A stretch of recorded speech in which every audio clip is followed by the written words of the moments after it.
Mesdames, Mesdemoiselles et Messieurs, vous qui vous trouvez partout en Europe, en Amérique ou en Océanie, comme en Afrique et surtout dans ma très chère patrie, la République démocratique du Congo, soyez les bienvenus à Kajombo TV pour les informations des sources sûres, fiables et correctes. Donc, nous allons devoir parler sans embâche, décortiquer, décrypter pour que vous soyez toujours à la page de la vérité. Nous revenons sur le feuilleton UDPS. Pourquoi j'ai dit revenir sur le feuilleton UDPS? Parce que vous aurez au cours de cette émission une surprise. Comme d'habitude, j'aime verser avec vous dans le langage du terroir. Nous parlons lingala, nous parlons français. Et la prochaine fois, nous pourrons parler swahili, chiluba, lingala, tout ça, pour pouvoir porter très loin notre message. Vous avez dans une équipe de football, tout le monde n'est pas attaquant. Dans une équipe de football, il y a les attaquants, il y a les médiateurs, il y a les défenseurs, il y a les gardiens. Regardez maintenant ce qui se passe. Tout le monde est très important.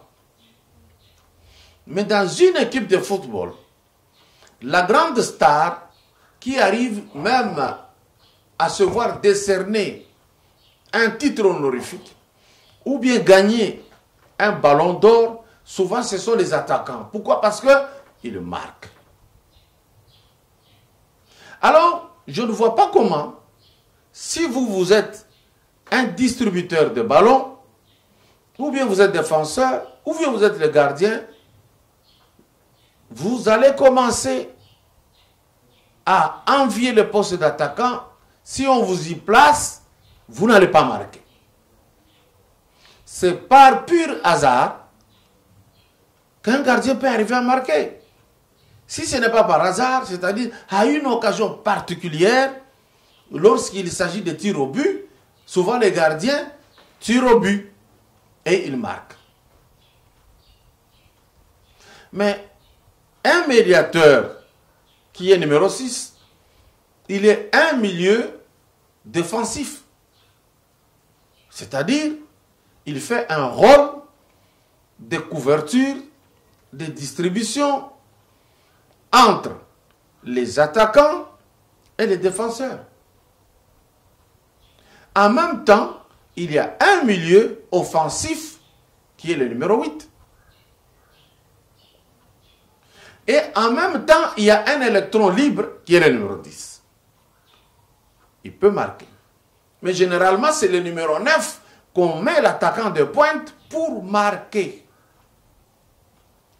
Cet exemple m'amène tout droit à vous parler de l'UDPS. Makambo eza koleka na UDPS ezali ya gardien azoluka kaka. Ngai pe il faut na marquer. Tu vas marquer comment? Parce que oza gardien. So olongwe na cage oyo ozoko garder, okei po luka moya ko marquer, soki ba boteli o balle, ba tirer. Défenseur akoko simba ngona maboko te, et gozala penalty, il peut avoir un carton rouge. Alors ça sera un but. C'est ça qui se trouve, qui se passe à l'UDPS. Vous allez comprendre au cours de cette émission pourquoi tout cela arrive. Chers frères, Jean-Marc Kabound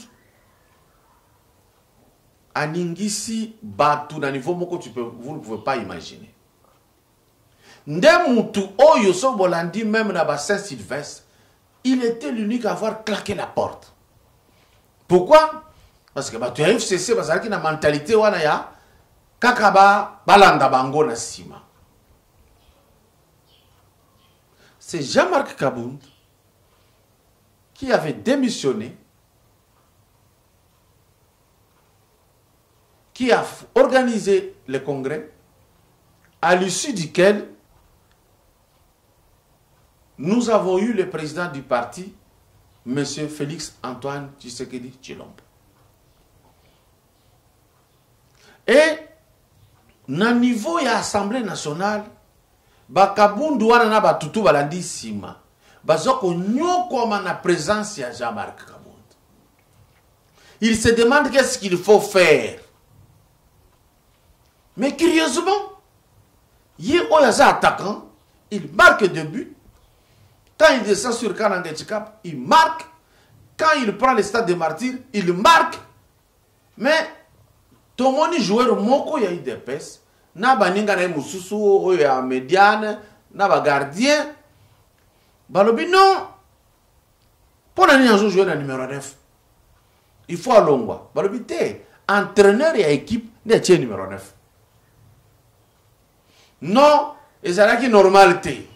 Parce que joueur yo aye transfert kaka sikoyo akobeta numéro 9 te. Mais na koya na ye na transfert ayaki comme attaquant, il vous a trouvé toujours défenseur ou bien na bande de réserve. Vous allez comprendre ce que je suis en train de dire. Ainsi, comme quand Moussous ezalaka na maye les songolo, na ba quand Moussous pe toyebi yango boko yeba au fur et à mesure tozo kendela bino na mboka oyo. Bazokotela na sima ya kaka bato ya IDPS pour déséquilibrer. Parce que na minute oyo, soki kaka kabunda kwei, bakei kuna baloki secrétaire général Augustin Akei. Vous savez Augustin, comment il était fort à organiser des marches, de ceci. Et donc, Bakolukande, papa, président de la République, Félix Tshisekedi azala yemoko. Mais quand même, tu proposes ma cambo et tali président Félix. Na ba erreur yo biso tozo mone pa naï. Nanini, to solango na surprise. Mes chers amis, je voudrais vous montrer que il y a un cadre du parti Oyo à la kishi haine viscérale. Oyo, à un moment donné, on se dit, mais Satan n'a jamais fait ça. Regardez, motif na bangonyo sur la bateau bazoti d'Isaiah que on ne peut pas nous museler. Tolo bate pourquoi? INC a attaqué Bisso, bazo attaqué président de la République, to répondre était, mais va répondre à contre INC Tétilelo. Ils ne répondent jamais. Mais pourquoi vous vous dites que Jean-Marc Kabund a empêché de répondre? Mais si vous voulez qu'il y a TV ailleurs, vous ne répondrez jamais. Et ici, quand même merci. Tant que vous ça la jeune l'avocat Peter Kazadi a réagi contre démarche ya Ntambo Mamba. Bravo! C'est ça, Peter. Ce n'est pas le moment il y a pour discuter makamusu ko bunda bunda. C'est le moment de se défendre parce que ce que vous savez attention na lobaki IDPS seul contre tous. Félix Tshisekedi seul contre tous. C'est maintenant il faut que ce soit Félix Tshisekedi président de la République seul avec les autres. Mais curieusement, on n'a pas vu Tshilombo répondre et attaquer Ntambo Mamba. On n'a pas vu Jacquemain Chabani attaquer Ntambo Mamba. Qu'est-ce dit Jacquemain Chabani? Le président de la République a fait sa part. Laissons le Congrès faire aussi sa part. Cela veut dire qu'il était d'accord pour le Congrès. Jacquemain Chabani. Vous comprenez? Au cours du congrès, il était question qu'on fasse un jeu. Si lui a accepté ce jeu, c'était pour faire quoi? Ce qui, président Kokoya, a Koya. Tokoye ba yepe, je na ezarakani.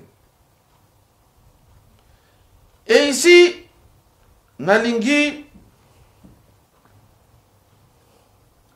n'a introduit l'invité Nangaï spécial. Mais avant de l'inviter, je vous dis que Ce qui bolandi intervention ya Jean-Marc Kabound na Top Congo.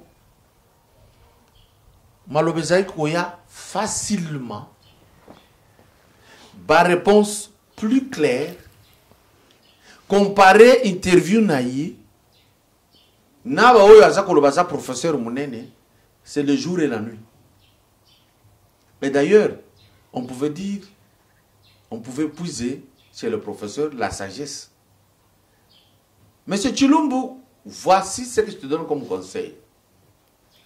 Dans des partis politiques grands du monde, des professeurs comme vous sont là en train d'écrire pour donner aux gens qui sont capables de marquer. Normalement, le gars qui est là.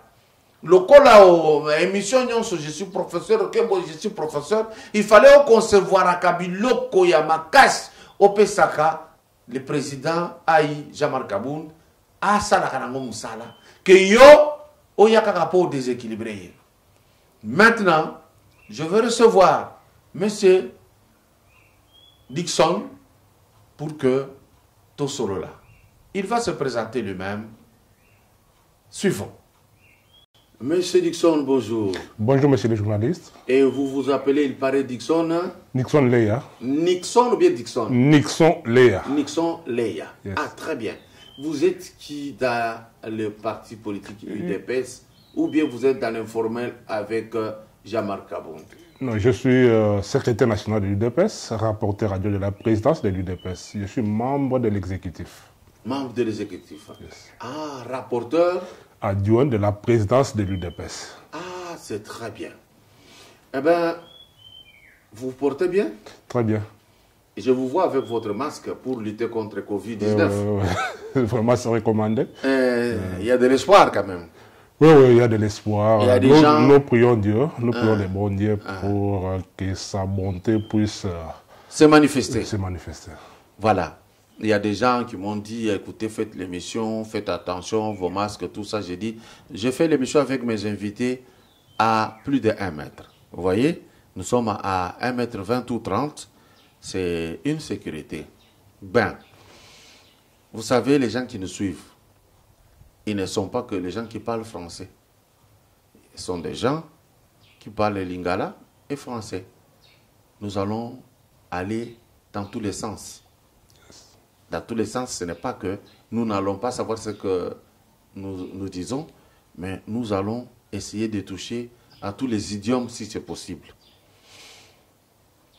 Pourquoi Oyeko Talabiso? Merci Mingi, Aliboso Yambo Tokota na Mozimba Masolo. Nazo félicito nanu. Nazo félicito nanu Moussala ozali kosala. Moussala ozali kosala ezali ko éveiller bato ebele, ezali kosunga bato ebele bazali ko s'informer pour bazangi information. C'est ça. Vraiment félicitations na nyonso ozali kosala pour total même ba nombre de vues na ba commentaires na Moussala ozali kosala vraiment félicitations. Merci une fois beaucoup. de plus. Nous sommes en face à face, on va se regarder jusqu'à la fin de l'émission pour que tu ne puisses pas m'échapper. Yes. Parce que si on qui me regarde, c'est qu'on Sangai. Non. Voilà, c'est bien. Et alors, au décida qui au benga kingai au lobby au zakoya tout ça la émission.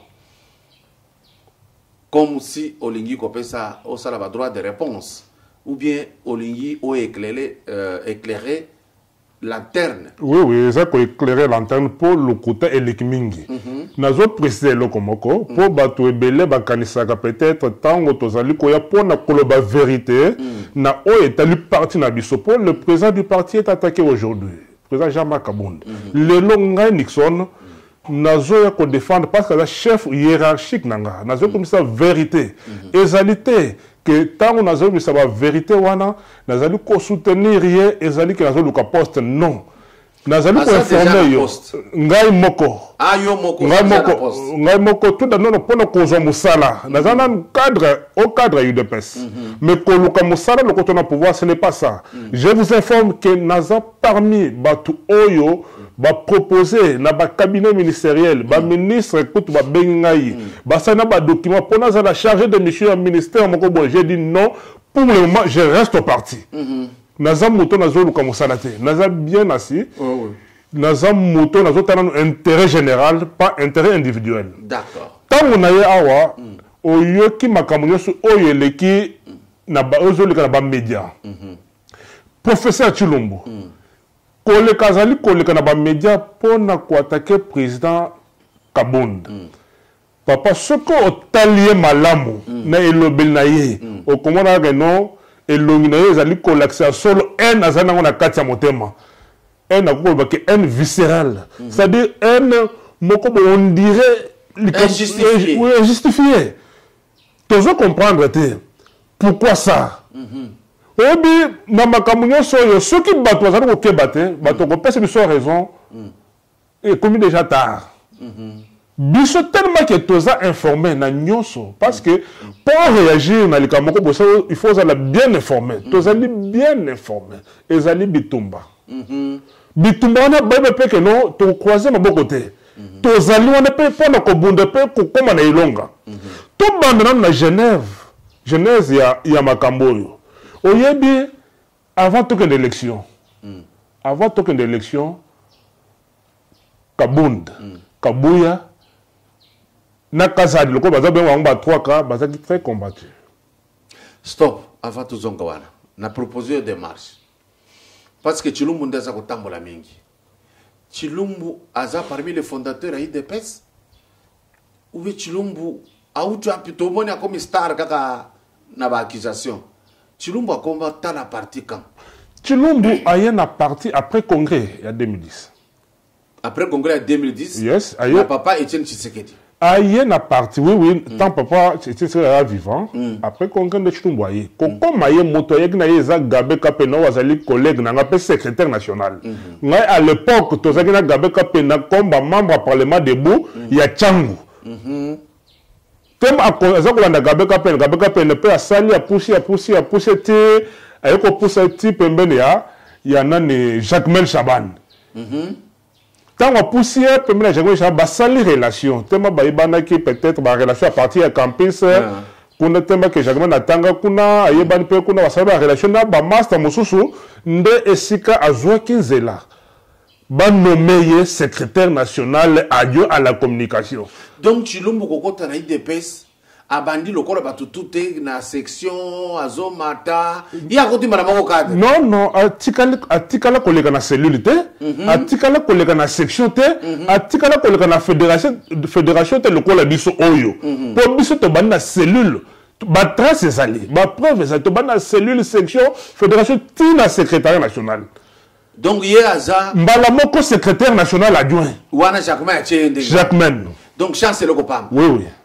Alors Chilumbu akoti namoni déjà faute ya liboso bino moko mutu moko ayeka ka boyebi bien te secrétaire national adjoint faute ya IDPS yangwana tozo mata. Maintenant Jean-Marc Kabund a commis secrétaire général Momani. Jean-Marc Kabund a commis secrétaire national tango après Genève. Tango président non après Koya Etienne Tshisekedi tango azongi mboka après conclave oyo esalamaki na Belgique tango aye meeting oyo asalaki na triomphal bango nyonso bayaki mpo baparticipe na meeting wana. Alors tango baparticipe na meeting basali rassemblement basalaki yango parti apoto bayaki awa baformalize makambo nyonso. Jean-Marc ayaki mpo alaka Etienne Tshisekedi kende komi kozonga na Kamina esika wapi azalaki président fédéral. Président Tshisekedi non okozonga te na sepeli ozala awa. Ça c'est le maximum humain. Ye moko amonaki quelque chose alobi tikala. Mais tout d'abord il faut toujours rendre ciment. Na campagne de 2011 campagne électorale na Katanga kuna président Tshisekedi moko abengi Jean-Marc autant Jean-Marc mwana muke na kati ya bato abengi pour présenter lobby c'est l'héros vivant. Et c'est déjà révélation. Ou bien toi la moto et toi la moto. C'est ça. Ata boluki bozipa yango okokate yango okobima kaka. Alors papa Etienne na lobby okozonga na olo mamite tikala. Tikala awa nazo pesa yo mission. Très bien. ABC que nazo pesa yo mission. Avant ABC na comme secrétaire général. Alobi nazo pesa yo mission. Mission ngoni nazo zala lobi, mission nazo pesa yo, ils a ko réunifier parti et puis comme un parti na pouvoir. Nde mission mi balé tient secrétaire pesa ki kabundi ngwana. Amona ki ba profunion so bazalaki. Amona ki ba tuyo so minene bazalaki. Amona ki ba tuyo so ba botama na Kinshasa parce que ezaka ba réaction mususu hein. Parfois les gens pensent que Kinshasa c'est la République démocratique du Congo. Mais papa, l'histoire Sphinx, il y a monaki. Amonaki Jean-Marc. Tango moni Jean-Marc. Jalousie bandeli wana te. Kasi tozo comment? Nazo comment pour na répondre na motuna na yo. Tango a nommé Jean-Marc bande kuna biso belé ba Chilombo et les autres nazo bisana ba propos ya Chilombo. Po batu ba yeba et bandeli wapi. Alubi ndenge nini président koko zo moto outi na province. Ah, outi na province atik biso amonaki biso te, nous sommes des grands professeurs. Mais c'était en 2016. Il y a un côté qui parti après monter à province. Oui, à côté qui parti. Et puis monter à province, chef fédéral. Président fédéral. Mais il y a aussi se comparer directement. Ok, tant qu'on va présenter comme président fédéral, puis tant que président fédéral, on a Kabound, Bazo Kangaye, Bazo Beta, Moïse Katum, Bazo Monagno, on a Kabound Makassi. Raison pour laquelle on a Kabound, na Katumbité. Pourquoi? Parce qu'à Kangaye, à côté, Babolo, qu'on dégaine en dengue. Mais tant que Kabound, Bazo Tababolo, Bazo Melabaga, Bazo Betama. C'est ça la question. Azo tambour la campus. Azo tambour la pharmacie. Pour azo professeur en pharmacie, de faculté en pharmacie, département pharmacie, professeur kuna. Wana azo tali dépêche na musika. Azo tali dépêche na musika. Mais tant que Kabound azo betama, azo kangama, azo kota ba prison, ba nin, ba aner par-ci par-là. Papa Etienne, quand on revient dans cette émission, il y a unifié parti. Na comme ma parti na pouvoir. Qu'est-ce qui a suivi? Balamoko, après 2 jours, décision bini. Nomination comme secrétaire général. Pour abandonner l'informateur, non, à saler, contact na bateau, consulter bateau, après nomination, décision bima. Tant que bimi, il fallait le col abandonner consulter bateau, il fallait composer déjà. Exécutif naïe a composé après composer exécutif et belé peut baser la guitare local à Chilomboana à la guitare exécutif à CP la Katia. Ouais a composé qui exécutif et ça Jean-Marc Kaboun. Jean-Marc Kaboun. Encore à Chilomboana na quantité Bitumbe Bakisami. Bitumbe Bakisami. À sali groupe naïe moko babé un groupe de réflexion au bazala ko se réunir et pas na lemba côté à sous région. Nani basaki na kati. Eza bato belé, c'est-à-dire bato yo bazaka balandaka mobaki o balongwaka pa mobaki balandi po bazonga na parti. Bato c'est-à-dire tendance à mobaki. Tendance à mobaki à l'époque, c'était tendance à mobaki, bazaka tendance à mobaki. Parce qu'il y avait des tendances, côté tendance à Jacquemain, tendance à mobaki, tendance à Mavungu, tendance il y a Alexis Mutanda. Il y a tellement que bana lemba bazamingi bato tendance à mobaki. Ndé bazaka se réunir. Chilombo saraki na ba tendance wa. Oui, na bato wana nyonso baza ko serene. Bato wana pe belé baza se retrouver na exécutif ou to na ngolelo. C'est ça. To ko mawana pona expliquer ndeni ba se retrouver na exécutif wana. Voilà. Alors baza ko sala biloko na bango déstabiliser azo sala le côté Kabuya o ya mona pasi. Je vous dis Kabuya mona pasi tango aza porte-parole ya parti. Parce que tu sais que na nomba qui porte-parole ya parti. O Kabuya azo sala le côté nyonso na zo tawapi et autres dans le laboratoire wana ba Chilombo. Donc Chilumba banda go kala. Nako kota sika, nako banda problème. Mais je vous dis Chilumba bandika azako benga petit Tshisekedi. Azo benga nani? Yemoko azako benga petit Tshisekedi. En quoi? Pona muniere. C'est ça azako benga yemoko petit Tshisekedi bele ba yebi yango. Mais moutaye à peine koya peut-être ba courage na je ne sais pas mais ba courage na pe exam mabe. Ba courage moko ya mabe. Tango tous les camons bango pour Nathan. À ça l'exécutif n'a pas mon salaire bango ça bango ça va critique. Tout le monde appelle ba critique ça appelle malam. Pour na ko faire avancer mon salaire. Tant que Etienne Tshisekedi ayeko kufa. A kofi papa Etienne Tshisekedi de reste mémoire ayeko kufa. Bandu ko cha pression. Congrès. Ba ki vérité te. Il y a congrès ba ki vérité te. Vérité c'est que Tout à moyen, pas moyen, c'est la quitté. Tout à opposition, il fallait que le Cambon pour nous organiser congrès. Comment le Bango, Bazolo, ça la congrès, même bon, ça la congrès, et ça la quitté. Moi, c'est le congrès, c'est la quitté. Tout ça, quand difficulté. Bakatumbi kutu bazala ko lukano to financer mbongo basala no ye kabunda lo baki négatif to besoin na mbongo ya bakatumbi wana te. Ah ye katumbi apesa ba basala ko. Oui. Bolinga boko mani. Na yebi ba vérité otana o misango lelo. Tango sikonyo sona ezala kinzela moko bazala ko luka ba avoir ye. Bazala ko kanzela ni bako kota asimba ta mbongo na bango po ba ko rompre mais kabunda RC égal à lui-même. Voilà. Il est resté égal à lui-même parce que quand tout le monde se pour à côté ça comme bon na ye kabunda simba yango et simba kité si quoi bon ko contre la cadre pas il y a parti ba attaquer kabunda lingi azo parti en otage alingo gaze congrès te alinga sala Félix alinga sala coup et makambo belé ba le petit pas présent Félix on a président secrétaire général adjoint il y a kabunda Bazo que dépend d'ailleurs à l'ingénieur comme président à parti et bon ça dit diabolo si on que président Félix aïe baki yango qui est muto ebisa kabunda que non tous la nanu na kende poto na beta motu to so moto gazé ko congrès malgré bazo que ne ko ebisa makambe ya aïe baki raison aïe baki raison wana pas ba te bazo il faut sur ko bisa la vérité wana pour marquer les silas Tokemba Kabunda arrive à organiser maintenant congrès. Quand on organise le congrès,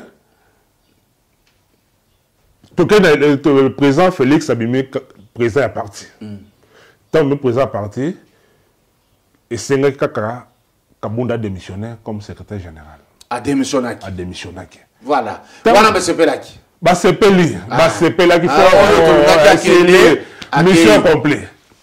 Ba démarche bandi ba accusation ndenge na ndenge o kozonga saka bunde te luka moto mususu e bona ba candidat ba c'est ba chino mwana ba ba candidat secrétaire général du parti malgré que abimaki meilleur perdant na présence ya parti pour ne pas être candidat oui abim perdant c'est quoi comme secrétaire général ba salignon sur ko sala de fin président Félix a zongisi Kabunda, secrétaire général.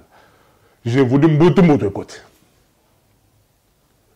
Quand il est, comme tu es à niveau, il y aura un niveau, parce que c'est le secrétaire général qui consulte et qui propose l'exécutif auprès du président. Mais comment tu es à niveau que non, pas président ba proposition na bango pour bateau ba proposition na président nommé bango ba secrétaire national et Bessi Moboul papa Kabunda pas le bignette c'est moi pour nous retrouver terrain d'attente président et qu'on bateau yo bazaki na liste na bango oui alemba wana na bateau Kabunda pour ba sali to comme na 104 membre exécutif or le côté là ko salima pour nani pour ko tia bato so et sikabo tu nous vois senga lobby que ngai fona za ka porte parole pas il y a parti de senga ki ko senga lobby kabo yo sa le côté organisation ba funda kabuya groupe ba funda kabuya oh non ti ba ko ke porte parole ba essayer mais na mona pe le côté kasi na lobby ba to ba mingi ba sala ka muke allo ba trop mais totali que ya za kutu pire que kabuya kabuya za ko sala mosala mais tu nous vois ça qui porte parole en haut à ça parce que quand on vous dit on vous nomme porte-parole tu vas porter la parole de l'exécutif il faut ça un mandat ce qui m'a kamoko c'est l'exécutif faut que le pêcheur albi kende koloba mais il to zomo ka makamwazo lo ba yaye moko zuta na motu na ye il y a ko finga chef na yo. Alors maintenant l'article 26 c'était aussi to analyser encore to comprendre Jewana. Lelo oyo nalingi to solola li solo moko kaka ye moko wana bimisi alobi Kabund aibi mbongo parti loba nan Chilumbu dans la caisse nda constata ki baibi ou bien financier ya parti nda alobi ke baibi mais ezako kamwa parce que Naïba Kite que il est professeur, hein. Naïba Kite kita plus bas ndenga kiti wana.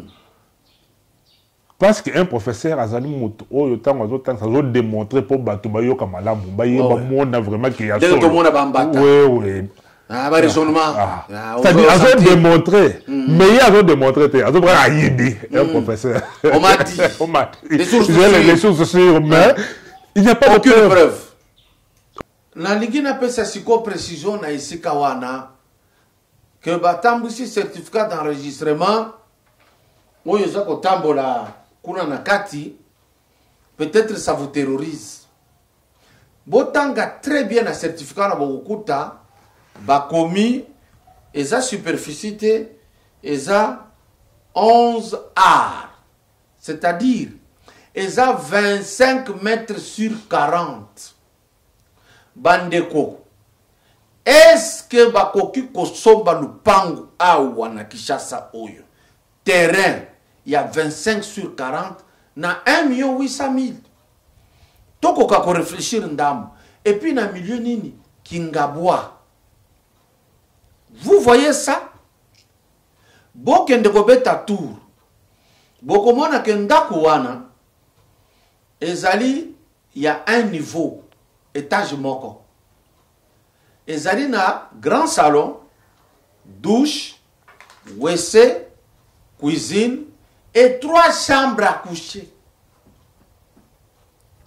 Na yebi chef moko asomba ndaku, asomba terrete, asomba ndaku na Montfleury na 1 500 000 Montfleury.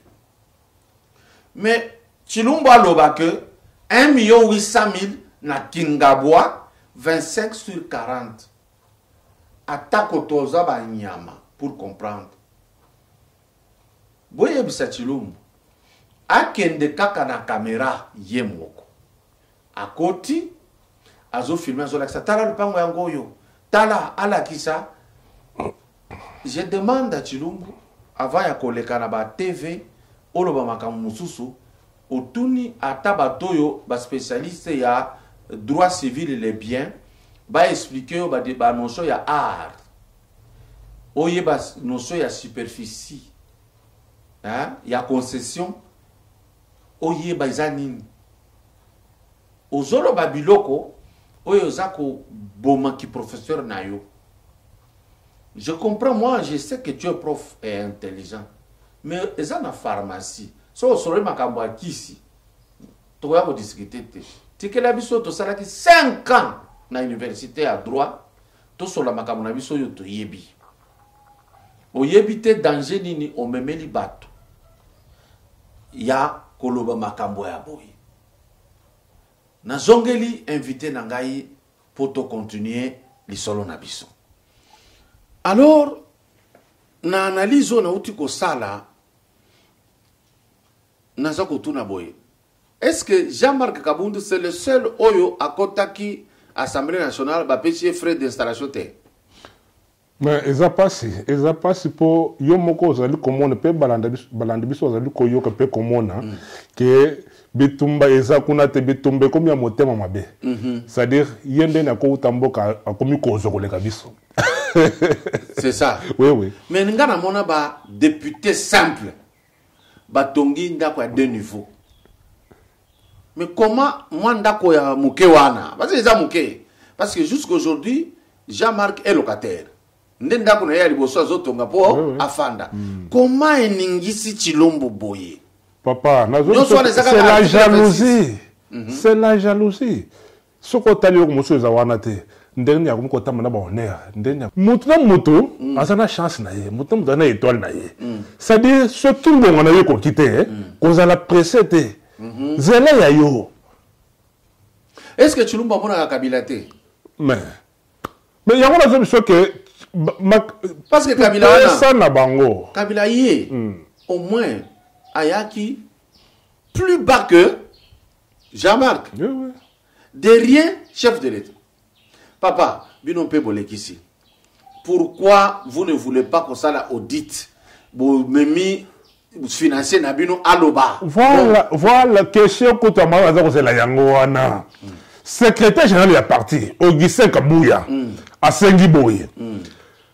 badepute na biso nyonso bakota basala commission bakota na commission ya audit mais Tshilumbu azala président ya commission wana pour basala audit na bakisation azali koloba parce qu'il faut bato monde clair est-ce que mbongo parti bayibi to bayibi te est-ce que mbongo parti ndazali ko tonga ndako ya kabundi to te Tshilumbu alobi ngana kokota commission wana te wana makambo ya CDP babi non. Parce que c'est toi qui parle partout. Qui parle partout. Nous avons la présence de la commission, on n'a pas besoin de député.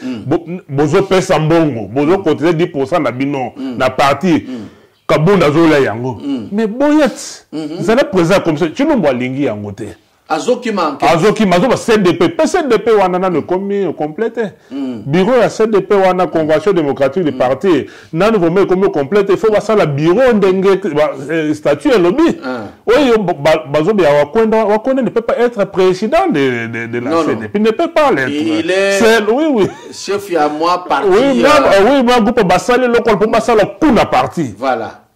Kuna bango et ko simba te toso yebi esika ezali ko te banda le lote e banda ki kala pona ni baza ko luka mutu ya kabuya na kabunda bakwe ya po bazo moye po bali batona baza ba dur baza matumoko so bakwe parti ekwe mais tant baza ko sala nyonso ba mona ke non même président Félix Tangwa tiraki mandat spécial on n'est pas kabunda yebaki parce qu'il avait confiance, il avait la bonne information. Alors, si on a tiré muto ya ko trahir ngate, si on a tiré muto ya ko mon parti te. Pour mi pepele ce ko ya et ko zo été, tika na luka moya za na bonne position, pourtant même bazaka na opposition à résister qui. Mais tant qu'on a la bonne position, ça mon parti. C'est que Kabunda a intérêt aujourd'hui pour mon parti, non. Pas du tout. Pas du tout. Na opposition parti ne salié boy. Na révélé le comment quoi. To zaka na opposition Kabunda vanda ki na ndako, azo zanga na mo ko futa ndako.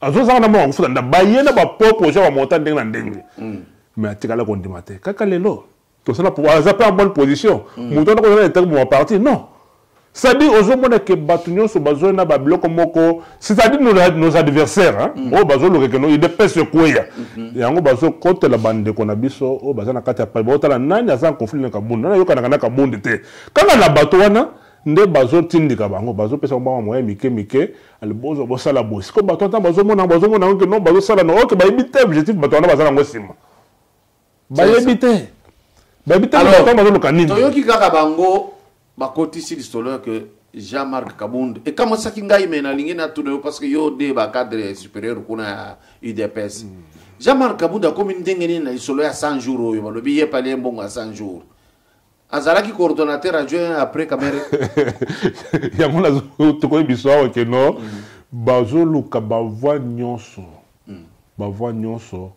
pour bakoisa Kabund mais azamwa na nzambe est-ce que parce que tobi bato bazana commission Peter Kazadi azana commission 100 jours Marcel Bilomba azana commission 100 jours Nicolas Kazadi azana commission ya 100 jours yekunde coordonnateur Kamere azaki qui c'est ordonnateur tozana monsieur Kadima baza 4 wana siko tango procureur a invité bato oh il y a comme ça 100 jours pour nous inviter Kabouya na Kabunda des problèmes c'est ça la question des problèmes ya ba je ne sais pas tout na kachilo yango sikoyo pour nous combattre mon a solo que non chino voit notre problème c'est la jalousie mal placée bon yebi ça peut Kabunda tika otambola na cortège mais ils ont même des problèmes na zolo ba et toi la moto peut élévation moto ou t'as pas ya zambe ce qui yo komi ko cha jalousie ko envier moto wana c'est-à-dire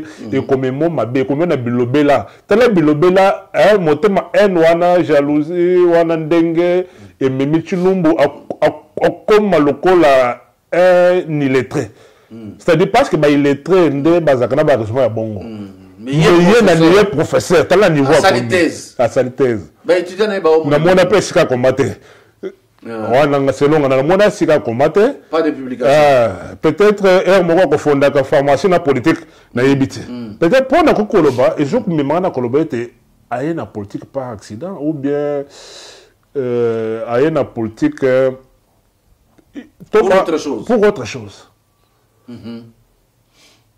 to ba azamu to moko politique nazo mona que politique yela été au moins azonga na colline azonga kuna pourquoi azonga c'est que chez vous la Ligue des PS vous n'avez jamais eu de régime à sanctions kolongola mutu tout ça que de vous traîner dans la bouche oyebi tozalaki na bon moment moko très difficile parti de 5 réorganiser yango parce que ce côté allé bato ebele ba commission de discipline wana banene bato ebele bakomaki bazaki bato moko bazaki na ba ambition mabe bakanisi mabe alors eloko wana etikala bongo nanu ba récomposer yango te mais mikolo au niveau exécutif à parti tolobi ke makambo nyonso wana il faut salema parce que toujours préparer ndenge bato il faut ko redynamiser parti selon bango il fallait ko quitter la terrain que de kotambola partout et qu'on ce n'est pas ça. Redynamiser le parti n'est pas redynamiser le parti, c'est renforcer les structures. Parce que ceux qui te renforcent la structure, tu tiens les dirigeants. Oui, tu tiens les dirigeants, il y a ma casse, ma fédération, bah on dit bah pour ça la musala wana. C'est-à-dire une étape wana. Aïe moko recruter comme colonel na comme peu grand charge. Il y a quoi ça qui gamba na moko secrétaire national. Ngai na ko tam colonel. Non, la l'UDPS adhésion, ils sont libres. Té ya ça est liberté. Bayaki na ye. Mais Moutayaki non, écoute, c'est-à-dire la vie Makambo, c'est-à-dire nous sommes à Kanzela mon côté, nous sommes à Kanzela mon côté, les camarades de Kamboya Kanzela Nango. Alors la décision est libre, la sortie aussi est libre, pas forcément à Moutouté. C'est vrai. Alors na ba structure ndenge tokocha ba structure ndenge tokocha ba commission de discipline il faut battre la crédit parce que vous avez déjà un parti au pouvoir. Bokochango quand vous pensez que 5 ans ezalaki nini parce que na minute botika linde na 2 ans et demi. Non, il faut que tala que non, ce n'était pas facile là. C'était pas facile toute campagne électorale, tu gagner l'élection, il faut aller voir ce makamoussou sur la institution, côté la ndengeni ne sikini ne cause pas madousou, côté la partie c'est qui facilité. Maintenant on a un moment où la zone bisayo niveau exécutif, tu as déjà un plan directeur. OK. Nous avons déjà un plan directeur, mais il faut qu'on ait que non, nous sommes la peine en bon. Il faut mobiliser les fonds. Pour qu'on qu'on vende ça parce que les autres économies président fédéral moko na province moko boye ko 5 kocha moyen à disposition na ye OK biso to za na ko yibate c'est ça il faut tout le cambo na voie normale pour te pour vendre ça makam na bien nyos bato ba cause la surprise parce que bakolo bateke rétention la non c'est un processus toujours un peu frustration. Pourquoi? Parce qu'il faut que tu là, il faut qu'on ait l'information malam. Il ne faut pas tout ça frustrer. Il faut que moyen ni basasine et corrénie batunion se porte tant ou kobima, monter ça la frustration. Parce que la frustration ne peut pas désordre. Et à moi, tu dois éviter. Ça prend du temps. Alors, comme ça prend du temps, êtes-vous sûr de gagner les élections en 2023? Nous sommes sûrs parce que tu y es bien à plan directeur dans la stratégie. Merci. Je te remercie d'être venu, d'éclairer la lanterne. La porte est ouverte à tout moment. Tu peux passer pour que toi analyser lorsqu'il y a une autre information, ça passera. Parce que le grand problème est étayé ici. Tu as tout dit. Il faudrait que les gens sachent sinon bon où tu vas. Parce que mingi bazoto nangai nazaki kozanga réponse ya kopesa. Et résumé yo moko bengi lobi oya. Pour que Okoka ko expliquer. S'il y a une information, Oyolinga qui opesa ezali pesa yango. Non, on a comme ça que bandeko ibazo landa biso baza la discrétaire. Parce que lelo batu bayibi bazolo ko ba déstabiliser parti mais bazo utiliser banandako. Voilà. Bazo utiliser banandako ba déstabiliser parti. Mais biso tous à la vigilance.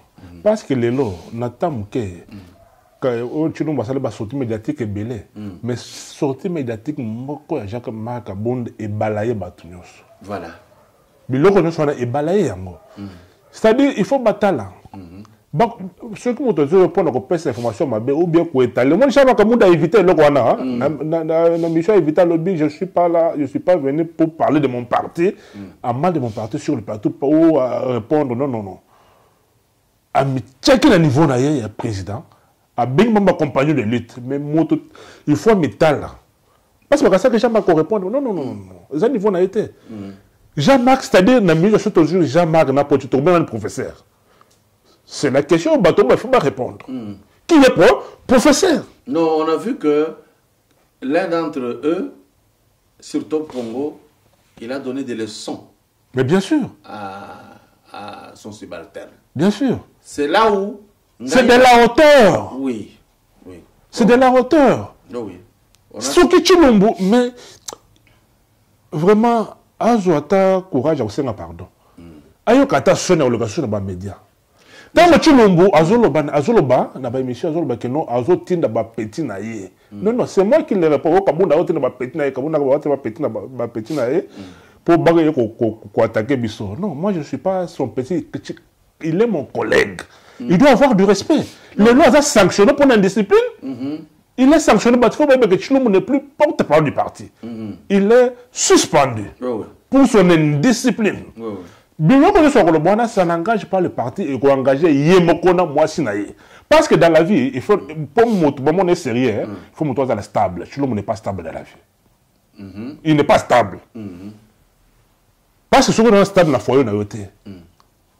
Quand on a parti pour nous, comment stable? Bon, d'accord. Ici, on n'aimerait pas parler de la vie privée de ces gens. Non, ce n'est pas. Il a parlé de Kabounda. Kabounda n'est pas Kassa, il est Kassa, il n'est pas Katangia. Il a parlé.